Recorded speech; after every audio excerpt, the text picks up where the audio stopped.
You messed up, or someone messed you up. Either way, something happened, and it changed you. A decision you can't undo, a relationship that ended badly, a betrayal you didn't see coming. Years that slipped through your hands, and right now it feels like that's the story. Like those moments define you.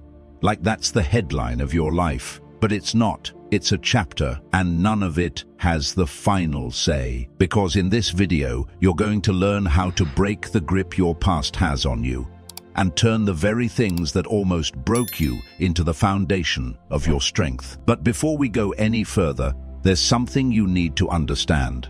Right now, this moment is the only place you have power. You can keep watching this video, or you can close it. That choice is yours. And that's the point. The past is fixed. The future isn't here yet. The present is the only thing you can actually move. Most men who feel stuck aren't stuck because life ended. They're stuck because their mind keeps traveling backward. The good news is there is a way out of that loop.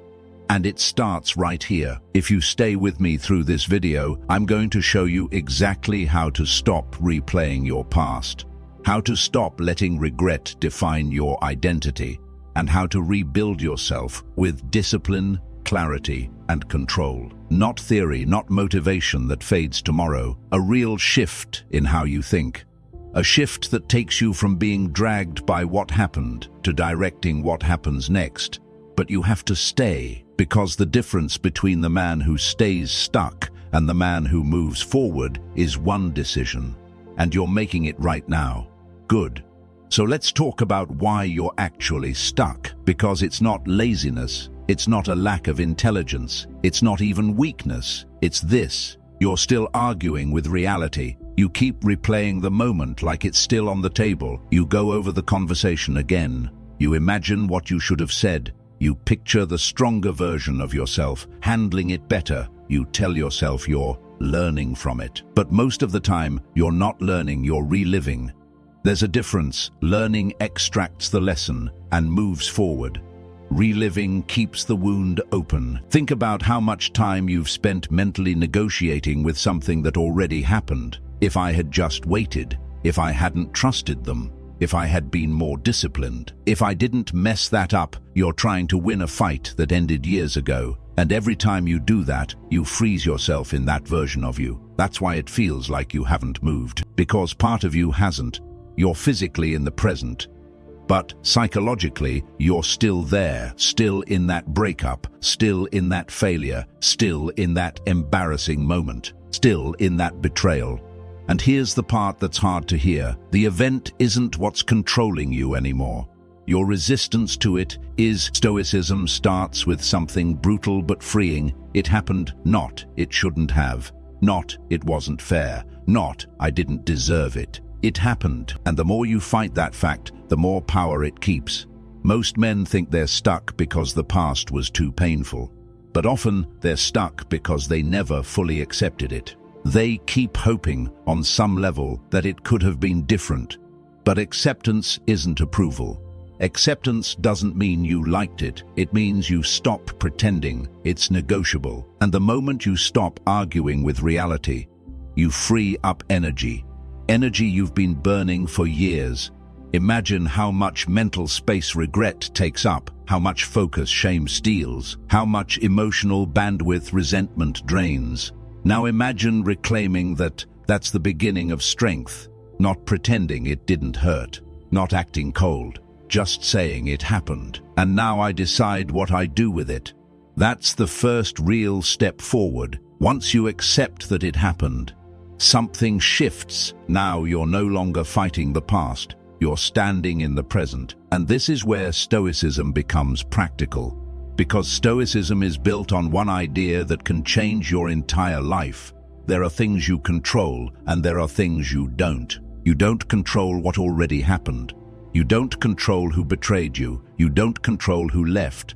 You don't control the opportunity that closed. You don't control the years that are gone. You don't even control how other people remember you. But you do control what you do next. You control how you respond. You control the standards you set now. You control the habits you build. You control the discipline you practice. You control whether your past becomes an excuse or a tool. Right now, most of your emotional weight is coming from focusing on what you can't control. That's why it feels heavy. You're carrying something you were never meant to carry. When you shift your attention to what you can control, the weight changes. It doesn't disappear. It transforms. Let's say you regret being weak in the past. You can't change that version of you, but you can train strength now. Let's say you tolerated disrespect. You can't go back and undo it, but you can raise your standards today. Let's say you lost years drifting. You can't reclaim those years, but you can make the next year disciplined. That's where power lives. Not in correcting yesterday, in directing today. And this is where most men get uncomfortable, because when you realize you can't blame the past anymore, all that's left is responsibility. And responsibility feels heavy at first. But responsibility is also control. It's the difference between saying, "This ruined me," and saying, "This trained me." It's the difference between reacting to life and building yourself on purpose. You can't control the chapter that already closed, but you are holding the pen now. And the way you write the next pages will determine whether your past stays a wound or becomes a scar you carry with pride. That's the shift stoicism demands. Not emotionless, disciplined, not detached from life, grounded in it. You stop asking, "Why did this happen to me?" And you start asking, "What kind of man do I become because it happened?" That question changes everything, because now your pain has direction, and pain with direction becomes strength. Now let's go deeper, because even after you understand control, there's another layer that keeps men stuck: identity. Not what happened to you, who you think you are because of what happened. This is where it gets subtle. At some point, the mistake stopped being something you did and started being who you are. The failure became your label. The divorce became your identity. The business collapse became proof that you're not that guy. The betrayal became, "I can't trust anyone."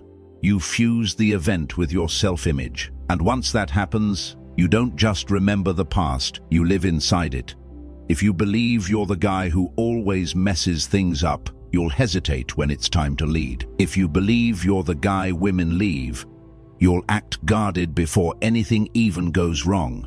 If you believe you wasted your prime years, you'll move like someone who's already behind. Identity drives behavior, and behavior reinforces identity. That's the trap. But here's the truth.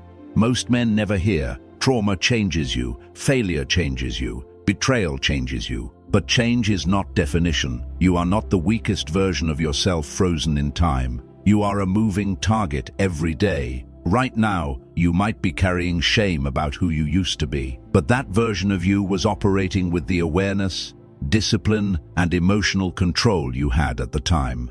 That's it. Not evil, not doomed, just untrained. Experience is a brutal teacher, but it teaches. The problem is when you treat your past like a verdict instead of a lesson. A verdict says, "This is who you are." A lesson says, "This is what you needed to learn." And once you shift from verdict to lesson, you create space. Space to choose differently. Space to act differently. Space to act differently. Space to build a new identity on purpose. Because identity isn't discovered, it's built through repeated actions, through daily standards, through small decisions that stack. You don't wake up one day and feel like a different man. You act like one long enough that it becomes true. And this is where your past becomes useful. The regret sharpens your standards. The betrayal sharpens your judgment. The wasted time sharpens your urgency. The shame sharpens your discipline. Nothing gets wasted unless you waste it. That's the difference. The man trapped by his past keeps asking, "Why did this happen?" The man strengthened by his past asks, "How do I use this?" One lives in memory, the other builds in the present, and that choice is happening right now. So now the question becomes practical. How do you actually move on, not in theory, not by pretending, but for real. First, you stop trying to forgive yourself in one dramatic moment. That's not how it works. You don't erase shame with a speech in the mirror. You outgrow it. You build a version of yourself that the old you wouldn't even recognize. And you do that quietly, daily. You accept the facts without attacking yourself. Yes, I messed that up. Yes, I tolerated that. Yes, I ignored the red flags. Yes, I stayed too long. No excuses, but no self-hatred either. Self-hatred feels productive. It feels like you're holding yourself accountable, but it's just ego turned inward. Real accountability is calm. It says, that was below my standard, and then it raises the standard. Next, you stop asking, why me? That question keeps you small. It keeps you in comparison. It keeps you in victim mode. Instead, you ask, what now? What do I build from here? What skill do I sharpen? What boundary do I enforce? What habit do I lock in? That question moves you. Then you detach your identity from your worst moment. You are not the breakup. You are not the failed business. You are not the weak season. Those were periods, not permanent descriptions. The mistake is data. That's it. Data about where you were untrained, and data can be used. This is where suffering turns into discipline. Heartbreak turns into emotional control. Embarrassment turns into preparation. Lost time turns into focus. You start training your body, training your mind, training your reactions. You pause before responding. You observe your emotions instead of being dragged by them. You choose your words carefully. You stop chasing validation. You build quiet strength, and slowly something changes. You don't react like you used to. You don't panic like you used to. You don't tolerate what you used to. You don't chase what you used to. You feel calmer, not because life got easier, but because you got steadier. Pressure doesn't shake you the same way. Disrespect doesn't trigger you the same way. Setbacks don't collapse you the same way. That's transformation, not loud, not dramatic, but solid. You become intentional, measured, harder to disturb. And here's the part most people don't expect. You start to feel grateful, not for the pain itself, but for what it forced you to become. Because without that failure, you might still be careless. Without that betrayal, you might still be naive. Without that regret, you might still be drifting.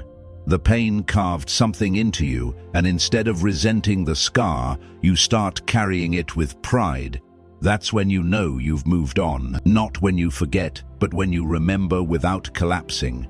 That's strength, and that strength is built one present decision at a time. Now let's talk about the rebuild, because once you stop fighting the past and you start using it, there's still one big question left. Who are you now? When the old identity cracks, there's a gap.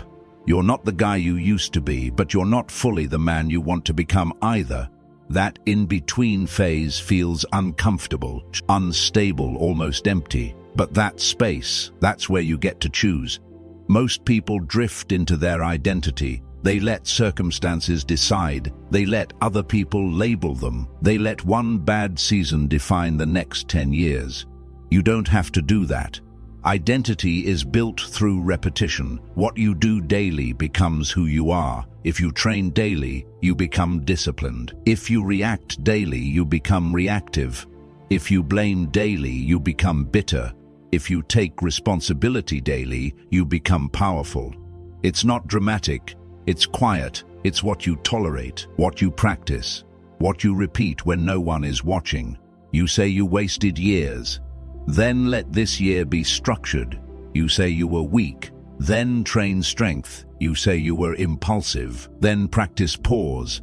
You say you tolerated disrespect. Then enforce boundaries calmly. This is how identity shifts, not by thinking differently first, by acting differently first. Action reshapes self-image. Every time you keep your word to yourself, even in small things, your confidence hardens. Every time you stay calm when you could have exploded, your emotional control deepens. Every time you choose discipline over distraction, you prove something to yourself. You start trusting yourself again. And that changes everything, because most men who feel lost don't actually lack potential. They lack self-trust. They don't believe they'll follow through, so they hesitate. But when your actions align with your standards long enough, your identity stabilizes. You stop asking, "Who am I now?" and you start knowing you're the man who shows up, the man who stays composed, the man who learns, the man who doesn't repeat the same mistake twice. That's how you move from identity confusion to chosen identity. And once you choose it daily, your past becomes background noise. It doesn't disappear, it just stops leading. You do, and that's when you realize something powerful. The man you thought you were supposed to become, he doesn't come from a perfect past. He comes from a past that tested him and passed him forward. Now you're not trying to erase your history, you're building on top of it. That's strength, and that's freedom. Now, let's close this the right way, because at this point, you understand something most men never fully accept. The past is finished. It's not waiting for your approval. It's not waiting for you to understand it better. It's not waiting for one more replay in your head. It's done, and that's not depressing. That's freeing. Because if it's done, then all your energy belongs here today. This hour, this decision. You don't need a dramatic reinvention. You don't need to announce a new version of yourself. You need small, controlled, repeated actions. You wake up and handle what's in front of you. You train your body, even when you don't feel like it. You control your reactions when you're triggered. You speak carefully. You move deliberately. You build momentum quietly. And over time, something happens. The memories that used to sting don't hit the same. The shame that used to burn cools into awareness.